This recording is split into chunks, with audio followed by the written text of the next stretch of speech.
हमारे समाज में एक कहावत है कि सर सलामत तो पगड़ी हजार।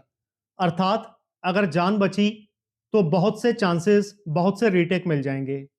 इन्वेस्टिंग में भी यही नियम है। मार्केट गिरा, स्टॉक खराब हुआ, स्ट्रेटेजी फेल हुई, सब चलता है। बस एक चीज नहीं जानी चाहिए, वो है आपका कैपिटल।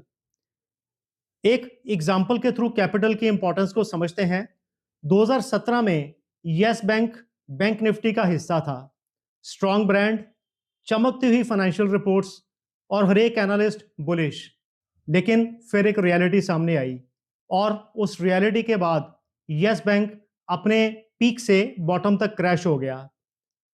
अब सोचिए, अगर आपने अपनी जीवन भर की जमा पूंजी यस बैंक में लगाई होती तो आज वो 370 रुपए का शेयर आज 22 या 23 रुपए के भाव पर ट्रेड कर रहा है। 95% कैपिटल इज बीइंग एरोडेड। तो एक सिंगल कंपनी का रिस्क आपके पूरे पोर्टफोलियो को डुबो सकता है। अगर वहीं 2017 में हमने यस बैंक की जगह बैंक निफ्टी में पैसा लगाया होता, यस बैंक गिरा लेकिन बैंक निफ्टी जिंदा रहा। क्योंकि बैंक निफ्टी में एक बैंक नहीं, पूरे बैंकिंग सिस्टम की ताकत है। State bank of India, HDFC bank, ICICI bank, Kotak Mahindra bank, सभी बड़े बैंक, सभी विनर्स ने इंडेक्स को आगे बढ़ाया। और आज नवंबर 2025 में बैंक निफ्टी अपने ऑल टाइम हाई पे ट्रेड कर रहा है, while on the other side yes bank में 95% कैपिटल इज वाइप्ड ऑफ और पिछले 8 साल से वो रिकवर ही कर रहा है। आज एक ऐसे प्रोडक्ट के बारे में बात करेंगे जिसमें म्यूचुअल फंड का सिंप्लिसिटी भी है और स्टॉक मार्केट का पावर भी। ये वो प्रोडक्ट है जिसे legendary investor mister Warren Buffett ने भी रिकमेंड किया है। जी हाँ, ईटीएफ, जो भारत में अभी तक रिलेटिवली इग्नोर्ड हैं, क्योंकि इंडिया में we chase the complex and ignore the simple. In short, ETFs are the simplest wealth building tools. मैं हूं Vishal Takiyar, your guide in the journey from confusion to clarity in the world of investment. अगर अभी तक आपने ये channel subscribe नहीं किया तो रेगुलर वीडियोस पाने के लिए सब्सक्राइब करें। कमेंट बॉक्स में फीडबैक जरूर दीजिएगा। तो आइए ईटीएफ और म्यूचुअल फंड्स की सिमिलैरिटीज और डिफरेंसेस को समझते हैं। ईटीएफ और म्यूचुअल फंड दोनों का एक ही रेसिपी है, लेकिन सर्विंग स्टाइल अलग अलग है। दोनों मार्केट में ही इन्वेस्ट करते हैं, लेकिन फिलॉसफी दोनों की बिल्कुल डिफरेंट है। ETFs across the globe are passively managed funds, while the mutual funds, most of the mutual funds are actively managed. तो एक्टिवली मैनेज्ड और पैसिवली मैनेज्ड के डिफरेंस को समझते हैं। हर एक म्यूचुअल फंड के पीछे एक फंड मैनेजर होता है जो ये डिसाइड करता है कि कौन सा स्टॉक खरीदना है, कब बेचना है, कितना एलोकेशन रखना है, रिसर्च, मीटिंग, एनालिसिस, यानी एवरीथिंग इज एक्टिवली मैनेज्ड। तो ये स्ट्रेटजी ये कहती है कि I will beat the market. जो मार्केट का रिटर्न होगा मैं उससे ज्यादा रिटर्न लेके आऊंगा। अगर निफ्टी 12% ग्रो करता है तो म्यूचुअल फंड का ऑब्जेक्टिव होगा कि उस 12% से ओवर एंड अबव रिटर्न दे। तो म्यूचुअल फंड में अगर तो फंड मैनेजर के डिसीजन सही निकले तो there is a wonderful return, और अगर फंड मैनेजर के डिसीजंस गलत हों तो परफॉर्मेंस गिर जाता है। ईटीएफ के केस में यह बिल्कुल उल्टा है। ईटीएफ कभी भी मार्केट को बीट करने की कोशिश नहीं करता, जबकि यह मार्केट को कॉपी करता है। जैसे निफ्टी 50 ईटीएफ उन्हीं 50 कंपनी में पैसा लगता है, बैंक निफ्टी ईटीएफ उसी बैंकिंग इंडेक्स में पैसा इन्वेस्ट किया जाता है।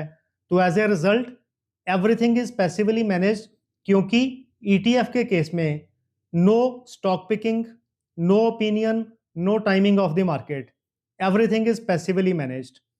तो as a result mutual fund के केस में आपका रिटर्न डिपेंड करता है फंड मैनेजर की काबिलियत के ऊपर, और ईटीएफ के केस में आपका रिटर्न डिपेंड करता है इंडेक्स के रिटर्न के ऊपर।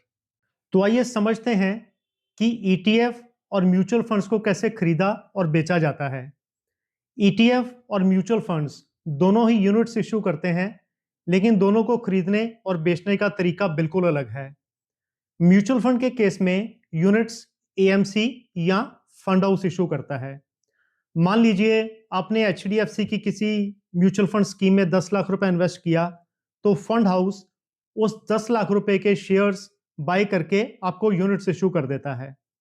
लेकिन ईटीएफ के केस में, as the name suggest, exchange traded fund, ETF के यूनिट्स हम स्टॉक एक्सचेंज पे खरीदते या बेचते हैं। बायर और सेलर इसका रेट डिसाइड करते हैं। मार्केट की मूवमेंट के अकॉर्डिंगली ईटीएफ के यूनिट्स में हर सेकंड रेट बदलता है। से फॉर एग्जांपल, अगर बैंक निफ्टी में दिन में 500 पॉइंट का मूवमेंट आएगा तो ईटीएफ यूनिट के प्राइस में भी मूवमेंट आएगा। सो दैट वे ईटीएफ के केस में intraday is very much possible, while in the case of a mutual fund intraday trading is not possible. Mutual fund के केस में at the end of the day पूरे portfolio का value निकाला जाता है और उसको टोटल नंबर ऑफ यूनिट से डिवाइड किया जाता है। उसके बाद एंड ऑफ द डे नैव निकाला जाता है और म्यूचुअल फंड का रिडम्पशन उसी नैव के ऊपर डिपेंड करता है, ना कि आपने किस टाइम पे रिडम्पशन का बटन दबाया। सो म्यूचुअल फंड के केस में intraday is not possible. So in nutshell basic फर्क क्या है? म्यूचुअल फंड के केस में यूनिट इशू करता है AMC at the end of the day naive price, लेकिन ईटीएफ के केस में यूनिट्स आप स्टॉक एक्सचेंज से खरीदते या बेचते हो और इसका जो मार्केट प्राइस मार्केट के ऊपर डिपेंड करता है। अगर ईटीएफ और म्यूचुअल फंड्स की सिमिलैरिटी की बात करूं तो just like a mutual fund, ETF gives an instant diversification. जैसे आप निफ्टी 50 ईटीएफ में इन्वेस्ट करते हैं तो भारत की टॉप 50 कंपनीज में इन्वेस्ट किया जाता है। सिमिलरली म्यूचुअल फंड की तरह ही ईटीएफ्स एक सर्टेन इन्वेस्टमेंट ऑब्जेक्टिव को फॉलो करते हैं। Example is it could be PSU banks only where the entire money would be invested. Stocks और ईटीएफ की सिमिलैरिटी की अगर बात करूं तो just like a stock, ETF units are kept in the demat account. Stock exchange से stock की तरह ही ईटीएफ के सिंगल यूनिट को खरीदा या बेचा जाता है, जैसे हम टीसीएस और रिलायंस को खरीदते बेचते हैं। तो यहाँ पे कोई सिप की तरह मिनिमम अमाउंट का रिक्वायरमेंट नहीं रहता। अगर भारत में अवेलेबल ईटीएफ्स की बात करूं तो इक्विटी इंडिसेस में you can invest in the Nifty 50, Nifty next 50, mid cap indices, small cap indices etcetera. Sectoral indices में bank Nifty, auto, pharma, health care, IT, so many ETFs are available. Thematic indices में capital market, electrical vehicles, so many indices are available. International exposure के लिए आप S&P top 50 companies में, Nasdaq में invest कर सकते हो। ईटीएफ्स सिर्फ वेल्थ क्रिएशन के लिए नहीं, हेजिंग के लिए भी यूज हो सकते हैं। मान लीजिए कि अगर आपके पास निफ्टी 50 के साइजेबल यूनिट्स हैं और आपको लगता है कि market will be bearish in the near term, so you can short a future against your ETF holding. I am sure you will like this video. Comment box में feedback जरूर दीजिएगा. Thank you so much.